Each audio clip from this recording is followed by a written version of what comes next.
Calvin Davis, and I'm from Anderson originally, and been doing this for a long time. Started out with my father in the quartet group called the Davis Brothers.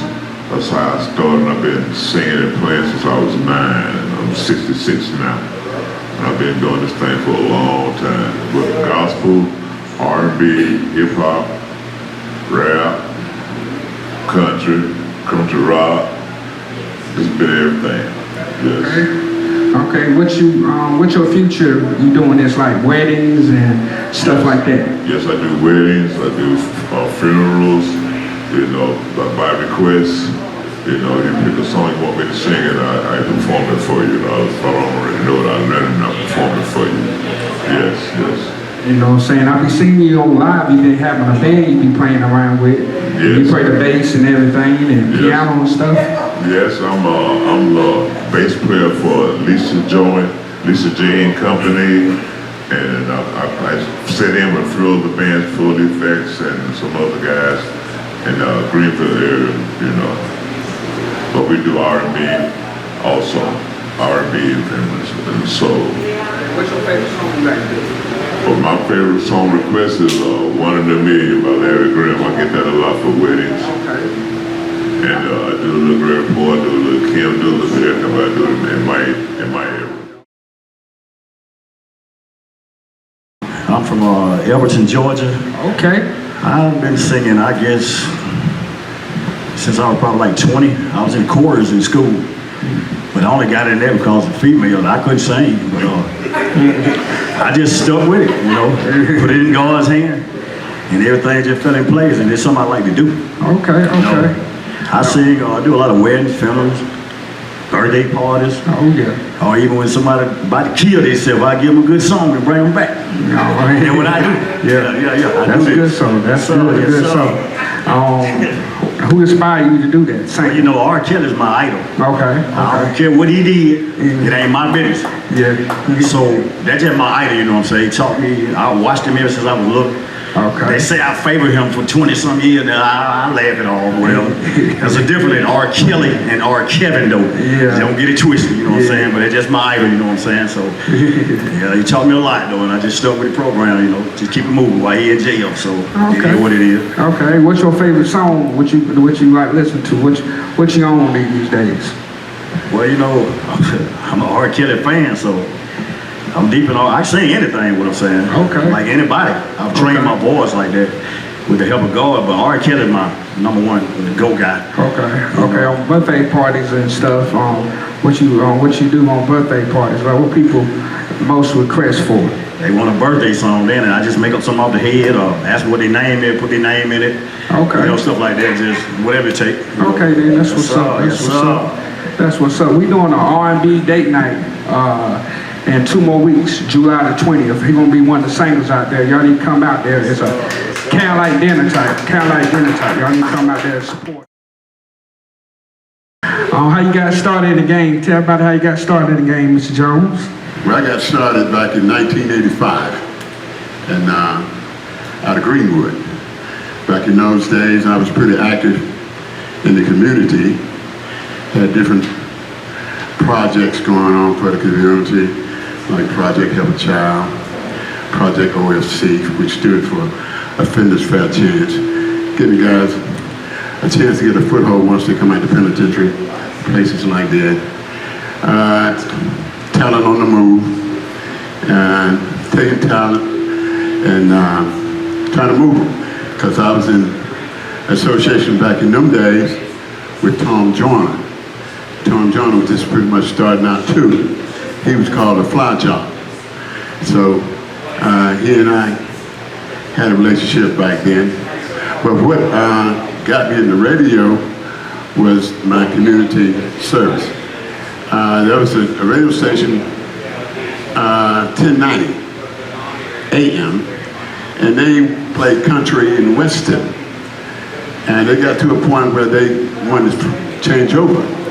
They wanted to go over to pop. And so since I was in the paper a lot and was known to do a lot, so they gave me a call and asked me would I be interested in radio. So at the time I was working with some break dancers called a Locker Breaker Punker Waver Dancer Dykes, which were really popular during that time. And they was, I was taking them around on tour. So radio seemed like it was a pretty good thing. Even though I used to do a little DJing for the community, for the kids to have a little party, but I never thought about being a radio announcer. But what they saw in me was a radio personality. And see, there's a difference in when you're being a personality and you're being an announcer. And like Tom Joyner was a radio personality. And what that means, you're a guy on the radio that has a rapport with the community. You know, you associate with the community, you're down there with the community, and you're seen. You're seen. So it gave the community what we call back in those days peer appreciation. You know, so they didn't have to think that the only way they could really feel somebody that was on the radio, on the TV, with people they never could meet. Because back in those days, you know, all we had was Don Cornelius on Soul Train. We had Donnie Simmons on BET, you know, and wasn't no such thing as Google. Your Google was calling to the radio station and say, "Could you play my song?" You know, and also that was Google. It was a Google tool because the only way you could hear about a new song was through radio, through Video Soul. So I got started like that in 1985, and back in those days, it's different from now. If you want to go on the radio and be an announcer, you can just do that. You don't have to be sanctioned by the FCC. Back then, you had to be sanctioned by the FCC. Your station would have to send you in and represent you, and you would get a card showing that you are an official radio announcer. And I remember I got mine October 15th, 1985, and I was excited, you know, it's like, I felt like a Mexican with a green card, you know, I just, you know, because that was an accomplishment. But as I moved on in radio, it led to productions. It led to meeting some of the entertainers that we were listening to on music. It led to being able to introduce them. People like Betty Wright, people like EU, people like The Time, people like Just Got Paid, Johnny Kemp, and Keisha Jackson and her mama, Millie Jackson, and you know, the Otis, and for Steve's days, Sir Charles Jones, Tucker, Nellie Tiger Travis, and so many others you get a chance to mingle with, but most importantly, it was exciting to be able to bring them to the stage. But I also worked with the radio station here in Anderson called 95.3. At first it was WYPJ, you know, and this owner was out of Charlotte, North Carolina. And we started out here off of Powell Road. And the chief engineer at the time was Horace Alexander, you know. So we started there, and we built on up till we got to Mike Duffy. And at that time, the only competition that we had, which shouldn't have been no competition, we thought, with the low wattage that we had, we didn't have but 6,000 watts compared to 107.3. They had 100,000 watts. But in radio, it's the personality. If you got, it's like news. If you want to look at the news, most times you want to look at Lester Holt. You know, back in the day, it was Walter Cronkite. It was Walter Brinkley. It was, even though all of them gave news, but if there was a personality or a person that you favored, you would turn. Back in the days when 107 was really booming, when they had guys like Rob Laid Back, Doug Davis, you know, you could be in doing anything, but you notice what time it was, you couldn't turn him on, because he had a community type of appeal, and that's what we miss in radio. But now when 2000 came, up in the early 2000s, radio changed. Radio changed from having that relationship with the public. And how I mean it changed, this is my opinion, how it changed, it went,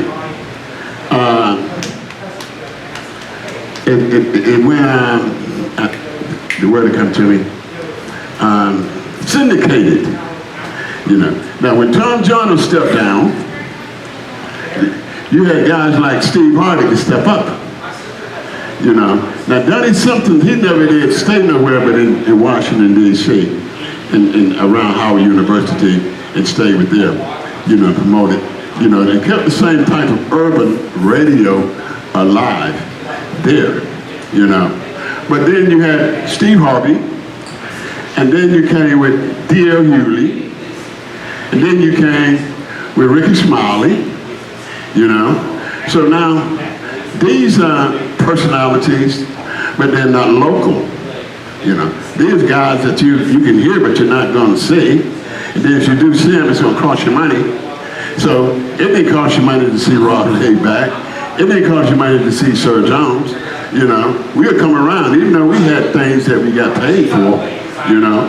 So when it came to the community depending on radio to find out what was happening in the community, it started to dwindle and dwindle. Now you got Facebook. Now you got Spotify.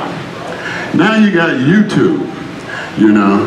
Now one thing about that for artists, say like my brother over here that's starting out, you know. Now, artists nowadays can easily get paid. Even though the greatest pay is in performances, you know, just like Tucker and the rest of them, they got good music, but they ain't doing no concerts. They really ain't getting paid, you know, if they were back in the days. Now they're getting paid because their music is on all these social medias. Where back in the day, they had a thing called Arbitron. Arbitron is very important to artists. You should know that, you know. Now back in the day, we did Arbitrons twice a year, and we hated it as announcers, because that meant you had to write down every song that you played. Every song that you played. Sometimes you forget it, then you go back and write anything in there. But you had to do that, you know. And they ran the Arbitron through the campuses of colleges and universities by sending a little note thing, say which station do you listen to, how long do you listen, what time do you listen, and things like that. So they get a determination of what station is the hottest station. And that determination is given to the people in business, in advertisement, so to speak, you know, so that station would know how to charge their rates, you know, because they got these many listeners. They can prove that they have these many listeners at that time. But nowadays, Arbitron is automatic, you know. If your song is played just 10 seconds or 15 seconds on a commercial, on television, it's tabulated, you know. Your song on the radio is tabulated. Your song on YouTube is tabulated. I don't care if you got a person that keep playing that, repeat, want to hear your song over and over again, that's tabulated, you know. So that's paid out to you every quarter. You get a check in the mail. you know, and that's from Arbitron, you know. So that's one good thing I could say about the music industry, you know, in radio. But now radio itself, FM, AM, it's going to be a thing of the past, you know. It's because you got streaming now. You got podcasts now. You got so many other ways that people can get their information out there. Social media is killing it, you know. Unless you go back to radio personalities. You go back to, like my man said when I was on the radio, you know, and I'm grateful for all those days and all those listeners that, yeah, they turned me on like I was Oprah. You remember when Oprah first came on? Everybody at 4 o'clock, they was turning it on. They want to hear that, you know, because they know you're going to shout them out. You're going to recognize their mama if their mama been doing something, or they'll say something, tell us about my mama, and they make sure their mama listening, you know, or their brother, their uncle, or whatever it is. Or you on your job, and you hear your name called on your job and this kind of thing. It's that relationship that people had with FM radio, when FM radio counted on radio personalities. But the way they save money, one of the things is that I remember when I got out of radio and I came back in 2011, and I was at a McDonald's, and a person was behind me, and I was talking, and they said to me, they said, say something else. And I turned and I said, you talking to me? They said, yeah, say something else. So I said, hey, what you want me to say? She said, I know you. I know that voice. I've been looking for you. She said, you Sir Jones, ain't you? I said, yeah, Sir Jones dead, you know. She said, well, we're going to bring him back alive. I want you to do a commercial for me. And that's how I got back into it. I went out to the studio to do the commercial. Then I met Horace Alexander, which was a promoter back in his younger days trying to help youth get their talent going. And he said, you don't remember me, do you? And I said, no. Then he told me who I was, you know. So he said that we're going to put you back on the radio. Now, I've been on the radio now for a minute during this time. And so I said, okay. So I come in the next day, guess what I had? Guess what I had? Somebody just take a guess. It's 2011 now. Guess what I brought with me? Anybody, you can just guess and be wrong. Huh? What'd you say? Chuck? I said Frankie Beverly Mays. Where that from? Frankie Beverly Mays. Oh, well, I give you a hint. They started laughing when they saw me.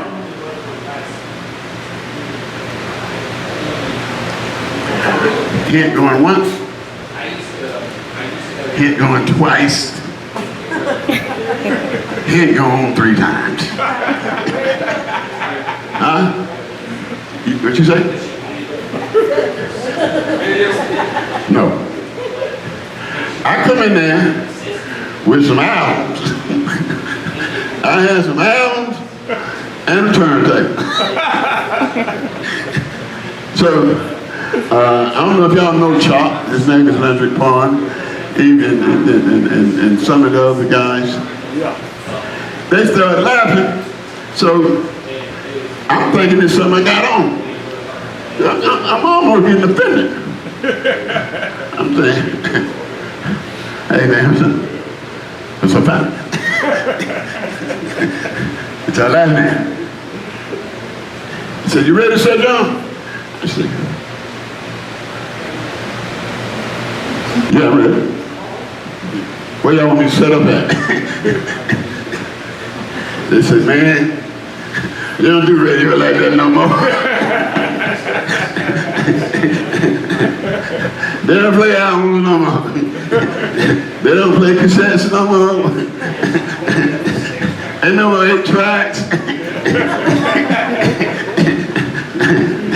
Brother, it's on the computer now. Now, I didn't know even how to turn the computer on. That's how computer illiterate I was, you know.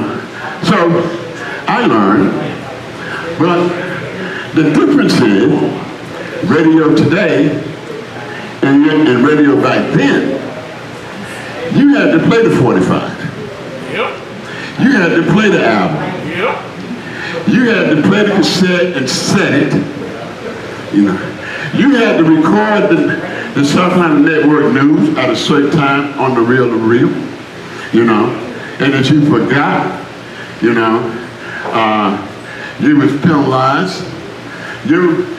That was, you know, I mean, you had to go by the log. Just like you see on television, it's a log that the engineer goes by, you know.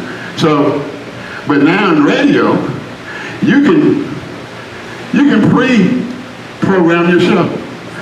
I can take 20 songs and put them in the order that I want them to play in, and send them to the computer. The computer will log them in and play them. Now the station programmer, he'll put in the commercials. If he can he'll put in the drops, you know, or what we call the drops of the voiceovers. And if you don't listen to radio carefully, you would think a person is actually there, you know. But see, how you can tell when they came up with a thing with Pro Tools. All right, before Pro Tools, if I wanted to make a commercial for you, I had to go in the booth,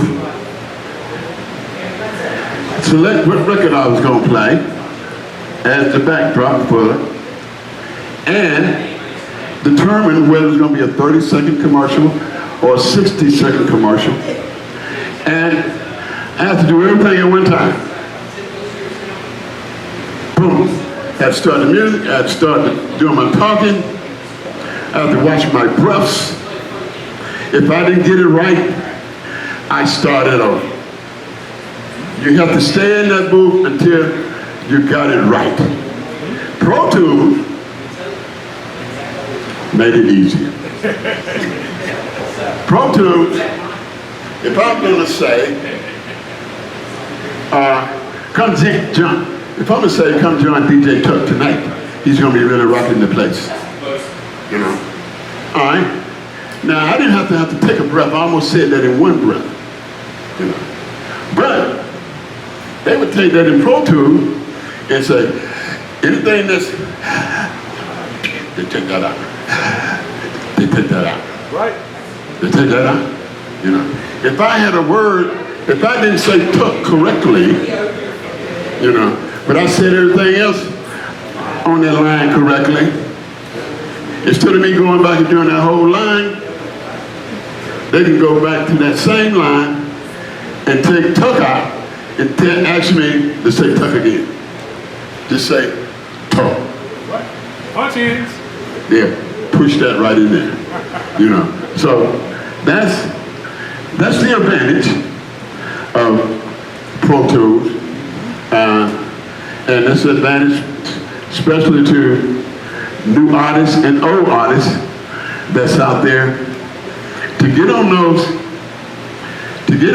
social medias, those social platforms, because Arbitron gets you paid. You know, I mean, it's a fee. You just say, I'm so-and-so, so-and-so. You know, all of a sudden you're going to start keeping up with your stuff. But it's worth it. It's worth it.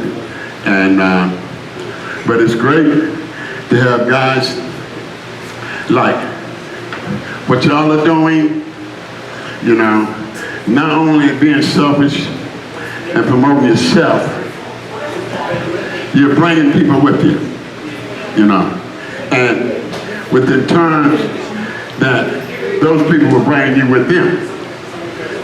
Like my mother always used to say, even swamp ain't no swindle, you know. And a lot of people get that confused, you know. But we understand it clearly, you know. Because I've had some guys that'll tell me, they'll say, Sir John, man, you don't be sharing my stuff and you don't be doing this, you don't be doing that. Then I might say, well, do you share my stuff and do this and that? Well, I said, even swap ain't no swindler. I'm going to swap back with you what you get of me. If you ain't giving me nothing, I ain't going to give you nothing. You see? Now, if you want to change that, you know, then we'll see that I give to you, you give to me. And my giving to you is going to see that somebody else see I'm giving to you, they're going to give to you. You know, it goes around in a circle, you know.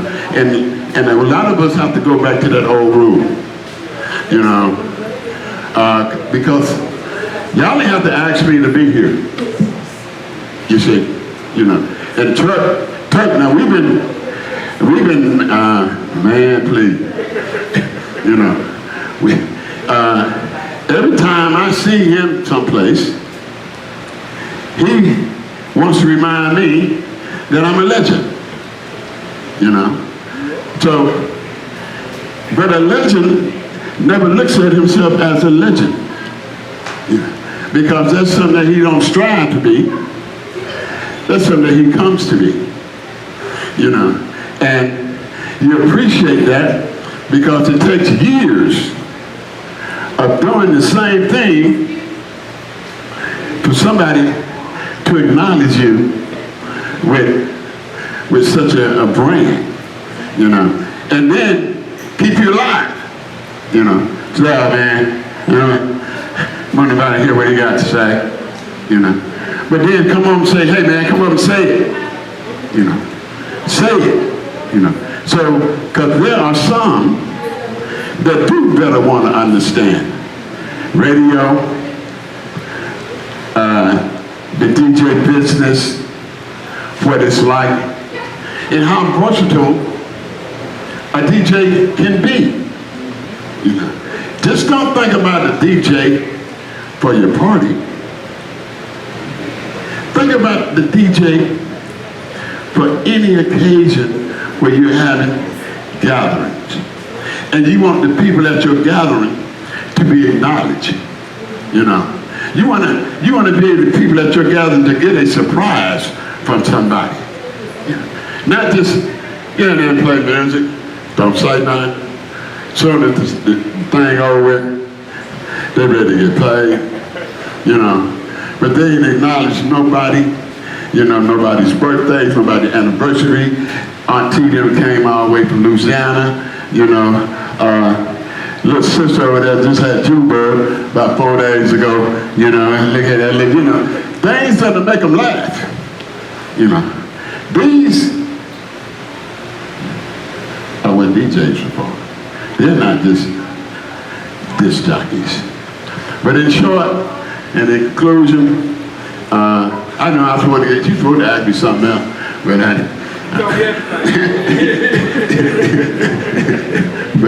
but I went on with it.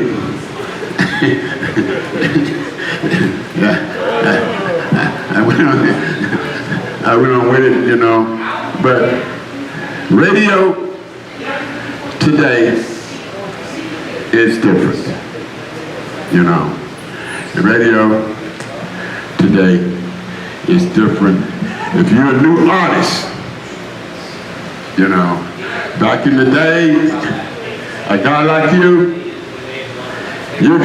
they'll tell you, get it to Sir John.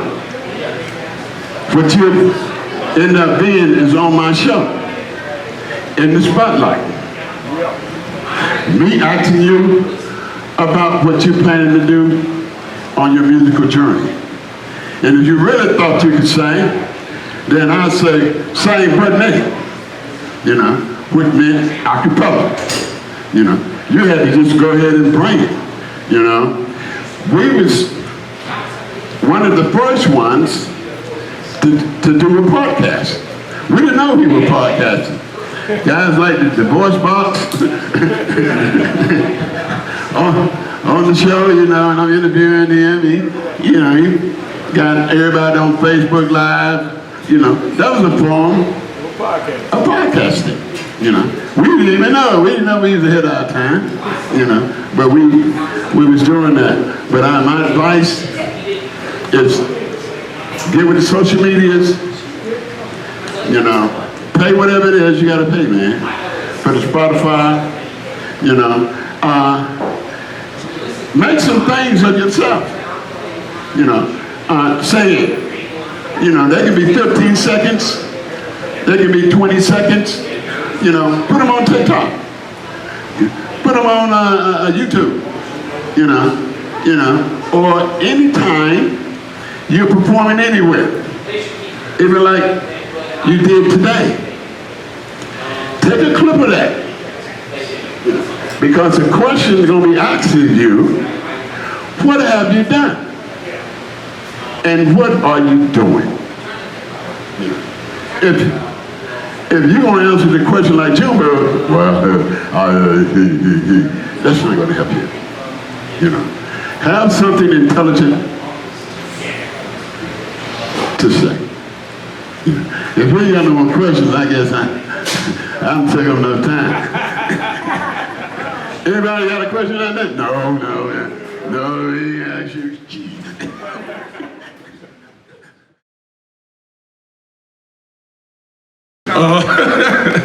I'm happy to be here, first of all. This is not my first time on the stage here. I've been down on the stage several times, on a lot of other stages, and I'm coming out to support Gino and his wife, and me and my baby right there. We come out to support everybody. We try to support everybody who supports us.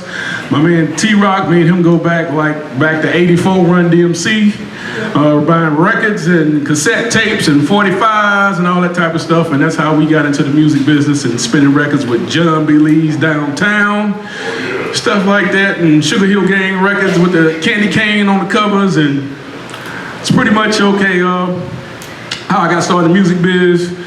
Graduated from McDuffie High School. Went from McDuffie High School, went to the military. Went to the military, stayed in there for about 6 years or whatever, and I think they call me a veteran now. I went to Desert Shield, Desert Storm. Got back out, DJing, still DJ. I try to slow down a little bit for my family and stuff like that. And but people still want me to DJ and want me to come out and speak and like this guy right here. So I said, okay, I'm coming out. So any questions y'all got, fire away. I won't take up a lot of your time there. Sir Jones, he's an elder statesman, and he's right. I always okay to acknowledge him as the legend that he is. And I do that to show gratitude because he was one of the brothers that came before me. We got plenty of them. Anytime I see them, Two Tons, Frankie Jam and Jay or whatever. I came on DJ Dr. C. I came on DJ Police, rest his soul. I came under those guys, and those guys were my influence, and they're still my influence to this day. And I always pay homage and give credit, because that's what a lot of the younger DJs don't do. They don't pay homage and give credit, okay, to those who paved the way and came before them. So I try to get out there and I try to teach the guys or whatever, the craft of DJing. And if any DJ that you probably know worth his salt, trust me, they didn't came to talk to me. Before I came here today, I was just telling T-Roc, DJ Fresh came to my house. So the DJ Freshes, the Terry B's, the DJ Flames, the Valentinos, all these guys, like I say, they know me and they know who I am, and I've done business with them before, and I used to work at a pawn shop where I used to, they bring the laptops to me, because I worked on computers and stuff, and everybody got into digital DJing, and that was my link, because I got out ahead of everybody else. So I moved from records to 2005, I was playing, let's say, at, where was I at in 2000? About 2005. 2005 at Club Sierra, but it was called Club Envy then though. Club Envy down there. I was playing, spinning records down there on the turntables, the Billvilles, the Club 2000s, the Samuels. I done hit all them spots. I done hit the cookouts, Nevitt Forest, the Frank K parties, whatever, okay, where, you know, I got to duck and shut and get out the way and all this kind of stuff like that. I done been through all that stuff.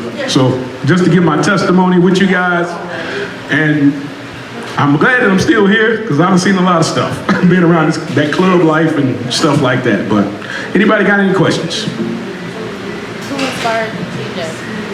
Who started me to DJ? Inspired Me, DJ Dr. C from Southside. DJ Dr. C from Lindsay Street, when he's on Lindsay Street. I used to go down to his house. And that's when he was driving the pulsar. If anybody knows Dr. C back in the old days, they used to have a pulsar. I used to go down to his house, watch him on his turntables. He'd be playing all these records with realistic mixers and stuff. Not none of the digital stuff like we have today, no laptops, just vinyl records. He'd be spinning, I'd be sitting there. I'd be sitting there watching. And I tell Doc to this day that he's one of my biggest inspirations here. Secondly, Jammin' Jay. Jammin' Jay taught me a lot from the Simone's days and stuff down there because he would let me play. But he would be on my case a lot. Because I was cutting and scratching back then, and you're like, okay, Tuck, you mix the records good, but hey, cut out all that scratching, you know, let people dance and stuff like that. I was like, all right then. Because I didn't want Frank, because Frank, okay, then he would, back then, if you didn't follow his instructions, he'd come over to the turntables and you played a record that, okay, then, that you shouldn't have played. Give me that record. Take that record off the turntable. Give it here. Take that record. Couldn't play that record no more. So I didn't want him to do that to me. And he always tell me to engage the crowd. He said, always read your crowd, Tuck, read your crowd. Isn't that right, T-Roc? He always tell us to read the crowd. You know, some DJs now, they play for themselves. They just look down or whatever, hit the sound effects, but they never look up to see if, okay, then people are tapping their feet, if they're bobbing their head, they're just in their own zone. And back when I started DJing, the thing was, if I couldn't get the ladies on the floor, then we didn't have a party. I know things didn't change now, whatever, okay, the dudes or whatever, and they get out there and bounce and hop and all this kind of stuff or whatever with each other. But when I played in our days, you had to play the records to get the ladies on the floor because you didn't have a party if you didn't have the ladies. And that was what Frank taught me. So, okay, get the ladies on the floor, then the party starts. That was the biggest thing that I learned, and how to read the crowd from Jammin' Jay. Anything else, y'all? Any questions? You got any questions? It don't matter what it is. What's your favorite artist? My favorite artist right now? Oh my goodness. Who would be my favorite artist right now? Boy, you caught me off guard on that one. my favorite artist right now. I would say, okay then, at this moment, right now, and because of the longevity that he's had in the business, and he got a hit record out, when I started listening to him, it was like 89. And to duplicate his success and have this many hits over the years, I would have to say it's Keith Sweat. Right now. Because if anybody knows Keith Sweat, y'all know, okay, then 89 I Wanna, and he done been through Silk and all kind of stuff, and he's still out there and got a hit record playing in 2024. That is amazing. His work ethic and the longevity that he's had in his career. Because, you know, people used to get at him talking about, man, the only thing he do is beg. But okay, he's still begging and it's working. It still works. Good question. Anything else? Anything else, y'all? Like I said, first board that I started with, Okay, then Gemini was the mixer, and Technique 1200 turntables. Turntables where you put the record on there, you got to put the needle on there over here, whatever. Those were the first turntables and boards that I worked with, back then. And they were heavier. They real heavy to me now because I guess I'm 54. Back when I started, I was in my early 20s. So I was in my 20s, let's say, okay, then 23, 24. So it was light then. And then remember, you had to carry record crates. You had to carry about 5 record crates. One. Now, that stuff killed me. It'll kill me. Milk crates. Yeah, milk crates, picking that stuff up. And that's how, the business has changed. Now, okay, these DJs, they can carry thousands of records and laptops over here, and you don't have to pick up nothing or whatever but the laptop, your laptop bag, or your speakers and stuff like that. So the technology has really changed, and to their advantage. So to be recognized by brothers like Sir Jones over there, like I said, to him, I feel like just an amateur. Because he's been in the business, he done everything or whatever there is to do in the business. He can tell you the business from the inside and from the outside. And radio, like he was saying earlier, is so different now. It's so different. I've been on the radio, done radio with Kelly Mack. When Kelly Mack was over at Jams, and she used to put my drop on and stuff like that. People used to say, man, you working at the radio? I just heard you on the radio. I've been at the Bon Secours over there with Bruce, me and T-Roc. Then we do Gary Owens, Mike Epps. We was over there on the stage in front of about 10,000 people. So we've done a lot of stuff. I played a lot of places and with this DJ stuff. So I just try to impart my knowledge, my wisdom that I've learned to the younger guys out here. Because I'm like an elder now. I ain't an elder, but I'm an elder when it comes to the entertainment business. I've been in record companies. I've been to LaFace Records. I've sat down with Pebbles when Pebbles was married to Babyface. At Savvy Records, I was down there. She sent me and my partner, Cool Chuck. I was doing music then. She sent us over to LaFace Records down on Peach Street, downtown Atlanta.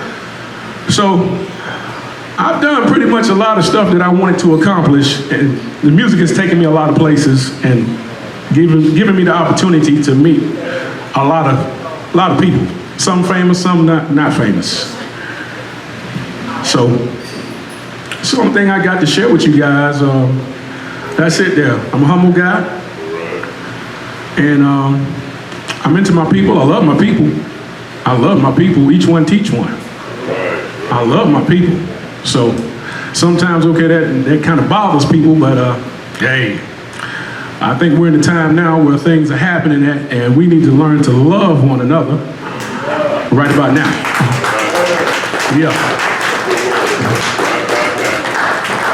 Yeah, so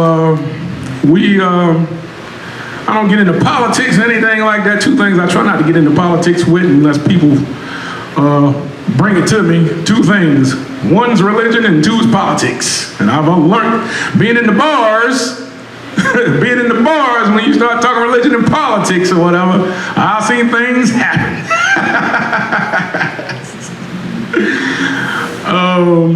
I played at 134 around the corner. I played with DJ Scientist. DJ Scientist, okay, he's always out all over the place. Like I said, I played with a lot of people, done a lot of things, and I'm just happy that I'm still here to share it with you guys. And I guess that's my time, and that's it, you know. I'm not going to take up much of y'all time. Just want to introduce myself. My name is T-Roc. I'm from Anderson, right here in Anderson. That's not just DJ Chuck is not just my friend. He's my family. Actually, he's my baby sister's uncle, and we grew up together. If anybody try to take the credit of teaching DJ T-Roc how to DJ, don't believe it. If it ain't DJ Chuck, don't believe it. This man right here, the one got me started, gave me the tools to work with since we was a kid. And being honest, Tuck, I think we was probably like middle school, man. I used to come out your house on Douglas Street. And I used to see you back there in the back room, man. We used to go back there and, you know, you used to cut it up. I ain't know how to do nothing. So this man gave me the tools to work with. Make a long story short, I've been doing this since 85, pretty much when Tuck got started. I'm 54 now. Wow, I got so much to say. I get emotional with a lot of stuff. First, I'm gonna give a shout out to my oldest daughter, Shaniqua Cobb Little, TBT Entertainment. Y'all give her a round of applause.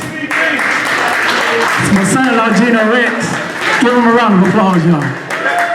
Yeah, I appreciate y'all. I appreciate what y'all been doing. What I'd like to let y'all know, this thing that's going on with the lip sync battle and everything, I gotta put this out on the map. This was something that I first did back in '98. And my mom, she had these family get-togethers. So every time she have a get-together, I always brought the lip sync to all these family events. So I was trying to keep it going with the family, but you know, some families just don't, you know, act right sometimes. So I kind of fell back from it. I promised my mom that I will pick up where she left off at. And I did it for a while, and then like everybody wanted to go their different ways and do other things. So I kind of got like upset about it, frustrated. So I kind of fell back a little bit.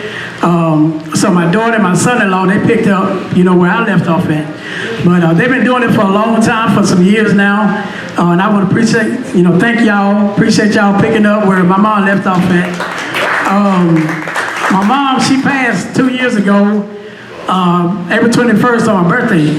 And I was at work and I got the phone call. So I have to, every time I do a show, I have to acknowledge her. Because I remember being 9 years old, and me and my mom was walking, we stayed on Warlock Street, and me and my mom was walking down the street. I had a little jam box with one little speaker on it. I know you know about that, Sir Charles. And we was going to we call it a penny store. And I used to listen, Frankie Jammy J, I found out he was my, second or third cousin. And I used to hear him on WANS radio. And I told my mom at 9 years old, this is what I wanted to do, was, you know, be a DJ. But I was thinking back then that when being on the radio, that's what they do is what we do now. But it really wasn't that. It was kind of different. So she always told me I could do whatever I put my mind to. Don't let nobody, you know, change that. So at 16 years old, well, a little younger than that, like I say, when Tuck was doing a little bit before me, and me and him, you know, linked up, and he was teaching me the ropes, you know, how to do it. So actually, I started right at 16 years old. I'm still doing it. I had my first big party at 16 at the, I do a lot of house parties for a friend girl on Southside. Every Friday night, she was always booking me. I wasn't charging anything. I was just starting, you know. Dr. C, like Tuck was saying, he was my inspiration as well. Frankie Jammy J, Big Ike. The list goes on its own. DJ Police, Richard Sharon used to do the house parties on the West Side. It's so many. But it's a song I'm gonna do tonight, y'all. I want to dedicate it to my mom. It was one of her favorite songs. So it's a throwback, and I know y'all know this. So if y'all can walk with me on it, just roll with me on it. Just give me a few minutes. I gotta dedicate this to my mom. Appreciate you, love you. Y'all know K Tricky. He was one of our best friends, me and DJ Tuck. He passed, been 2 years now, Tuck? Yeah. And me and him done a song together. First time ever doing it. And we had talked the day after that about getting ready for the next event. And I got that call that he had passed the next day. So it was real hard for me on that. But K Tricky, love you, man. Mom, love you. Who know Window D? Mr. Wendell B? Southern Soul artist? Okay, I'm gonna show y'all something.